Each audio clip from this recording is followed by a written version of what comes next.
그가 오는 것은 사탄의 활동을 따라 모든 권능과 표적들과 거짓 이적들과 불의의 모든 속임수와 함께 멸망하는 자들에게로 오는 것이니 이는 그들이 진리의 사랑을 받아들이지 않아 구원을 받지 못하였기 때문이라. 이런 까닭에 하나님께서 그들에게 강한 미혹을 보내사 그들이 거짓말을 믿게 하시리니 이것은 진리를 믿지 아니하고 불의를 기뻐한 그들이 다 정죄를 받게 하려 하심이라. 혼합 종교로 시작한 카톨릭은 자칭 기독교라 하지만 실제로는 이교적이고 주술적이고 신비주의적인 영성에 가득한 종교입니다.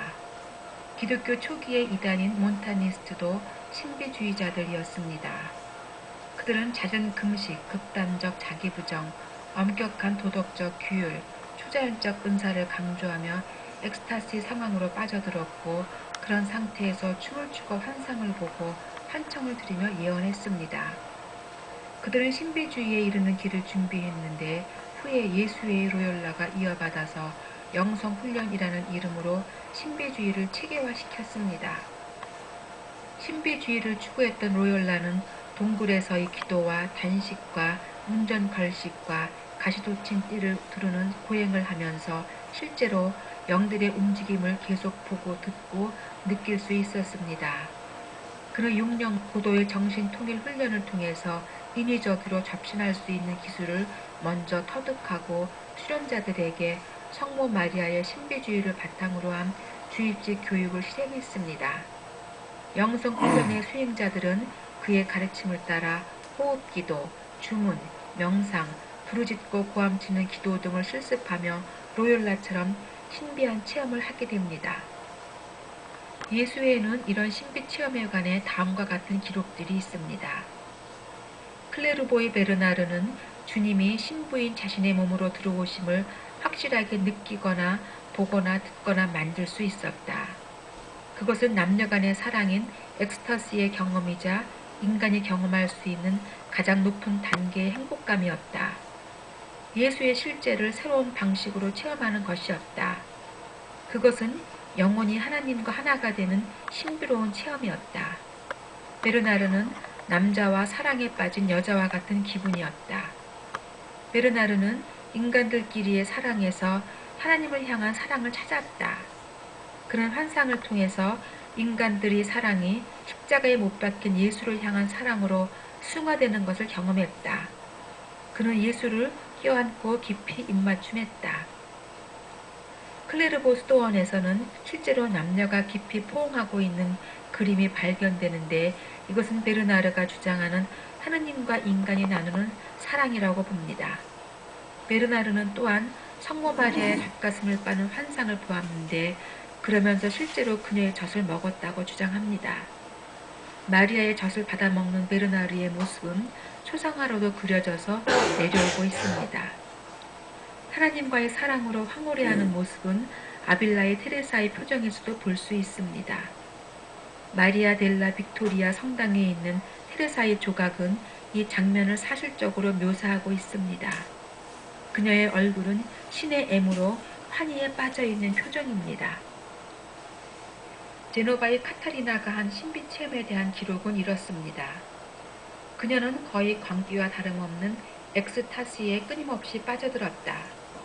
그녀는 이것이 하나님과 사랑에 빠진 때문이라고 설명했다. 그 사랑은 이성을 상실한 모습이었다. 그녀는 침대 밑에 숨어 들어가 얼굴을 마룻바닥에 붙인 채로 6시간 이상 꼼짝하지 않았다. 그녀는 자신이 어디에 있는지도 의식하지 못했다. 황홀경에 빠져 정신을 잃은 듯한 모습이었다. 무엇인가에 짓눌려 정신을 잃은 동물처럼 보였다.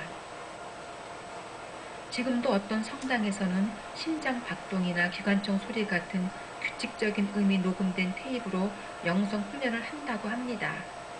그런 반복적인 소리를 듣고 있으면 알파파 상태가 유도되어 정신 집중이 잘 되고 세타파 상태가 되면 의식과 무의식의 중간 단계로 변환하면서 최면, 세뇌, 빙의, 자기암시로 인한 행동 조절이 가능해지고 상상과 시각으로 연계를 볼 수 있게 된다고 합니다. 그들은 이것을 영성이라고 부르지만 사실은 인위적인 마인드 컨트롤 훈련일 뿐입니다. 모든 종교를 아우르는 뉴에이지의 명상 수련법도 이런 뇌파 이론의 기초를 두고 있습니다. 이것이 단순한 마인드 컨트롤이 아니라면 사탄의 초자연적 역사일 것입니다. 사탄 숭배자인 프리메이슨, 일루미나티, 해골단의 주술적이고 섬찟한 입단 의식은 여러 매체를 통해서도 잘 알려져 왔는데 예수의 입단 의식이 그것을 꼭 닮았습니다. 일루미나티를 창설한 아담 바이샤프트가 예수의 멤버였기 때문이지요. 프랑스 법률학자 에드몬 파리가 그에 져서 예수의 비밀 역사에 소개한 끔찍한 예수의 입단식 일부를 소개합니다. 후보자는 길고 엄격한 금식을 통해 육체를 쇠약하게 만들고 입회식 전에 환각제를 먹음으로 환각을 증진시킨다. 그들은 여러 장소를 지나야 하는데 거기에는 초혼 의식으로 불려진 사악한 환영, 지옥의 불꽃을 나타내는 화염, 해골과 움직이는 뼈, 인공 천둥과 번개 등이 장치되었다. 만일 이 후보자가 조금이라도 공포감을 나타낸다면 그는 영원히 하층 계급에 머무르게 된다. 이 시험을 잘 통과하는 자는 더 높은 계급으로 올라갈 수 있다. 두 번째 계급의 입회식 때에는 오랫동안 금식을 한 이후 눈을 가리운 채 울부짖는 소리와 끔찍한 소리가 들리는 큰 동굴을 통과해야 하는데 이때 준비된 기도문을 암송한다. 동굴의 끝에 다다르면 좁은 입구를 기어 나와야 하는데 누군가가 묶인 헝거 풀어주다. 그가 동굴을 빠져나오면 자신이 사각형의 지하 감옥에 있는 것을 알게 되는데 그 바닥에는 매장할 때 쓰는 천이 깔려 있고 움직이도록 장치된 해골과 뼈 주위에 3개의 램프가 희미한 빛을 비추어 준다. 이 동굴은 죽은 자의 영혼을 불러내는 초혼의 동굴로서 검은 방이라고 불린다. 이 후보자는 여기서 기도문을 외우는데 그의 모든 행동은 하나하나 감시된다. 만일 그의 행동이 만족스러우면 대천사를 상징하는 두 사람이 그 앞에 나타나서 피가 적셔진 흰 천을 이마에 묶어준다. 이 천에는 비밀스러운 상형 문자가 새겨져 있다. 그리고 목에 작은 십자가 형태를 걸어주며 순교자들의 유골이 든 가방을 준다. 마지막으로 그들은 이 후보자의 옷을 모두 벗겨 동굴 구석에 쌓인 장작더미에 던져놓고 칼로 자기 몸에 작은 십자가를 그어 피가 나오게 한다. 이때 신비의식을 돕을 동료들이 들어와 이 후보자 몸 주위에 붉은 천을 둘러준다. 이 천에 피가 베이면 자신들의 단도를 이 후보자의 머리 위에 둥근 원의 형태로 빼어든다. 그리고 맹세를 한다. 이처럼 카톨릭 예수에는 예수님과 귀신을 마구 섞어 놓아 기괴하고 악마적인 종교를 만들어갔습니다. 1980년 6월 8일 AP통신은 교황 바오로 2세가 아프리카에서 유대된 부두교가 카톨릭에 침투하는 것을 막지 않겠다고 말했다고 보도했습니다. 부두교라 하면 악마를 숭배하는 좀비 종교입니다. 예수에는 부두교의 확산이 그리스도의 복음 전파에 도움이 된다면서 부두교의 발전을 위해서 재정적으로 후원하기까지 했습니다. 오늘날 개신교 안에서 뜨거운 감자가 되고 있는 것은 신비 현상입니다. 쓰러짐, 떨림, 환상과 환청, 금가루 등의 현상이 과연 성령 하나님으로부터 왔는가 또는 그 반대인가로 나뉘어 둘은 서로를 이단이다 또는 율법적이다며 대립하고 있습니다. 나는 이것을 적극적으로 찬성하고 추구하는 입장에 있다가 갑자기 돌아서게 되었는데 바로 카톨릭의 정체를 알고부터입니다. 종교통합을 도모하는 자들은 가장 강력한 방해자가 기독교임을 알고 있었습니다. 그들은 기독교를 포섭하기 위한 방법으로 신비주의 영성을 침투시키는 방법을 사용했습니다. 카톨릭 예수의 사제였다가 탈퇴하고 죽임을 당한 알베르토 리베라 박사는 이 일을 직접 행했던 자로서 그의 증언은 다른 모든 사실들과 부합하고 있습니다. 카톨릭은 바티칸 2차 공회에서 다른 종교와의 대화를 주장한 이후 은사주의의 부흥을 진작시켜 왔습니다. 카톨릭이 이것을 적극적으로 장려하는 것은 성령 안에서의 일치라는 종교다원주의의 목적성을 갖고 있습니다. 그들이 펼치는 성령 운동의 특징들을 보면 전시적 표적으로서의 치유집회, 락 음악 같은 세속 음악의 과감한 도입, 축사를 전문으로 하는 사제들의 양성, 성체 기적과 마리아 기적에 대한 신비주의, 임팔테이션에 의한 성령 침례, 관상기도 등이라 할 수 있습니다. 1990년의 비냐드 운동과 2000년의 신사도 운동이 개혁교회에 파급시킨 제3의 물결이라는 것의 핵심도 교회들을 은사주의화하는 것이라고 할 수 있습니다. 그들이 펼치는 은사주의 운동의 요소들을 요약해보면 전시적 표적으로서의 치유집회, 락 음악 같은 세속 음악의 과감한 도입, 축사와 영적 대결, 신비주의적 표적, 임팔테이션에 의한 성령 전이, 르노바레 운동 또는 관상기도 운동이라 할 수 있습니다. 이것은 카톨릭이 진작시키고 있는 성령 운동과 완전히 일치합니다. 열린 하늘, 비전, 환상, 내적 목소리, 황홀감과 엑스타시, 체험, 예언, 어떤 힘 아래로 떨어지는 것 등의 표현도 카톨릭의 신비주의와 일치합니다. 그래서 신비주의, 은사주의, 오순절파, 성령운동가들의 대부분이 카톨릭과의 교류에 거부감이 없으며 카톨릭과의 일치운동을 벌리는 WCC에 찬성하고 있습니다. 성령 안에서의 일치를 주장하며 교회 안에 신비주의를 침투시킨 카톨릭의 목적이 그대로 이루어진 것입니다. 성령운동가들이 카톨릭의 영향을 받았다는 것은 그들이 직접 한 말에서도 확인할 수 있습니다. 비냐드 운동의 창시자인 존 윈버는 그의 책 능력 전도에서 예수의 창시자인 이그나티우스 로욜라와 아빌라의 테레사를 추천했습니다. 아얏의 설립자 마이크 비클은 자신에게 가장 큰 영향을 주었다는 사람으로 성모 마리아의 젖을 먹었다는 예수의 신비주의자 베르나르를 손꼽습니다. 미국 플러 신학교나 한국 대표적 신학교의 각종 영성 과목에서도 카톨릭 신비주의자인 토마스 아 캠피스가 쓴 그리스도를 본받아 등이 필독 도서로 추천되고 있습니다. 목적이 이끄는 삶을 쓴 릭 워렌 목사도 자신의 책이나 설교에 카톨릭 수도사인 존 메인이나 신비주의자인 리처드 포스터 등을 자주 인용합니다.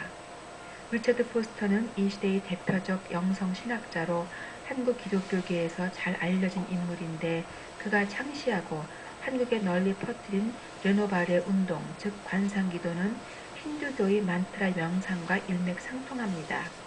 그에게 가장 큰 영향을 주었다는 캐서린 도허티, 토마스 머튼, 헬린 나우에는 모두 종교다원주의자들이자 카톨릭입니다. CBN 기독교 방송 사장이자 프리메이슨인 팻 로버슨도 카톨릭과 강한 연대를 갖고 있고 TVN 기독교 방송의 사장이자 은사주의 운동가인 폴 크로치도 카톨릭과 강한 연대를 주장합니다. 신사도 운동 진영의 많은 지도자들이 프리메이슨과 결탁한 로마 카톨릭의 말타 기사단 회원이라는 사실도 드러났습니다. 릭 조이너는 2010년 로마 교황에 충성하는 말타 기사단에 가입한 사실을 자신의 블로그에서 시인한 바 있습니다. 그 외에도 폴 케인, 바비 커너, 리키 스켑스, 마요시 차브다 등의 신사도 운동가들이 말타 기사단의 자기를 받았습니다. 신사도 집회인 토론토 블레싱에서는 여자 목사가 하나님과 섹스하는 일이 실제로 일어나고 있다고 전했습니다. 잠시 후에는 하나님과 선교하는 일이라고 수정하기도 했습니다. 신사도 운동의 추종자들은 실제로 하나님과 사랑하고 품에 안기는 엑스타시의 체험에 관한 간증 이야기를 많이 하고 있습니다. 바로 예수의 수련자들이 했던 것과 동일한 경험입니다.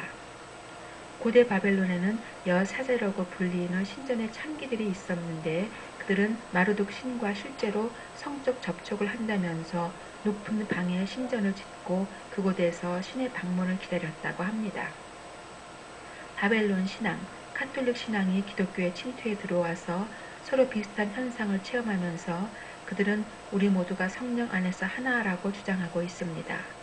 모름지기 광명의 천사와 같이 은혜롭게 그리고 가랑비와 같이 서서히 개혁교회들을 변화시킨다는 그들의 전략이 성공하고 있는 것입니다. 카톨릭의 실체를 알지 못하고 은사주의와 신비적 영성을 추구하는 어떤 개신교 목사는 이렇게 주장합니다. 우리는 예수의 로욜라의 수련법을 통해서 실질적인 영성을 배워야 한다. 일상생활에서의 구체적인 실천 중심, 신앙 훈련의 적극성과 헌신성, 침묵 기도나 관성 기도를 통한 치유, 내적 성숙을 위한 자아 인식 기도, 이미지를 동원한 상상 기도, 상상력과 심리학의 활용 등이 영성 훈련의 훌륭한 도구가 될 수 있다. 반면 김성곤 교수 같은 사람은 로마 카톨릭의 영성에 물든 기독교에 대해 크게 우려하며 다음과 같이 말했습니다. 오늘날 수많은 복음주의자들이 로마 카톨릭 스타일의 영성으로 가고 있는 것이 사실이다. 그럼 카톨릭의 영성이 어떻게 기독교 안에 들어오게 되었을까? 그것은 카톨릭의 신비주의 영성을 통해서다. 오늘날 오순절 성령운동 및 카리스마 운동 추종자들은 자신을 복음주의자라고 고백하고 있지만 많은 수가 카톨릭의 신비주의와 성서적 영성 사이에 존재하는 차이를 제대로 이해하는 데 실패하고 있다. 일부에서는 카톨릭 신앙과 새로운 복음주의가 기묘하게 동일한 방향으로 나아가고 있다고까지 주장한다. 주제하듯이 교파 간 일치와 연합을 추구하는 에큐메니즘은 기본적으로 교리에 대해서는 크게 상관하지 않는 전략을 갖고 있다.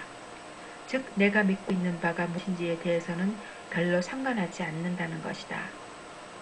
최근에 한국 교회에 침투한 카톨릭 영성의 문제와 이것의 위험을 제대로 밝히는 일이야말로 현재 침체 상태에 빠져 있는 한국 교회의 개혁을 위해 가장 중요하고 시급한 과제라고 본다.